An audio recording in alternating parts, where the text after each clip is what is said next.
Magandang gabi po. Ito po ang resulta ng Lotto ngayong 9 PM draw, December 14, 2025, araw po ng linggo. Kung bago ka pa lang sa aking channel, pwede kang mag-like, share, at subscribe para updated kayo sa mga PCSO lottery results araw-araw. At paki-comment na rin po kung saang lugar kayo nanonood para malaman po natin kung hanggang saang lugar nakakarating ang ating video. Okay, simulan na po natin. Ito po ang mga numerong lumabas para sa Ultra Lotto 658. 49, 43, 14, 6, 18, and 19 in any order for the jackpot prize of 49,500,000 pesos.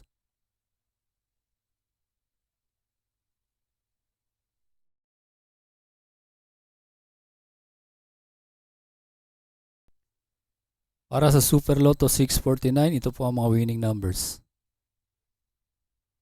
42, 43, 37, 9, 45, and 36 in any order for the jackpot prize of 51,519,188 pesos and 20 centavos.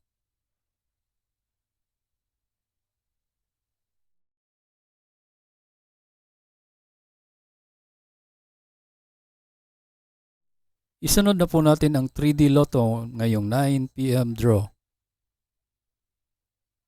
5, 0, and 4 in exact order.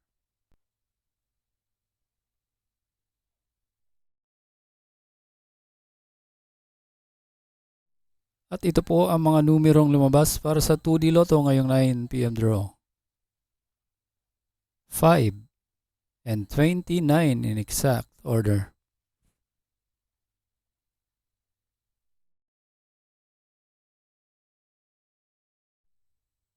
Congratulations po sa lahat ng nanalo at kita-kits po tayo bukas para sa 2 PM, 5 PM at 9 PM. Maraming salamat po sa panunood. God bless us all.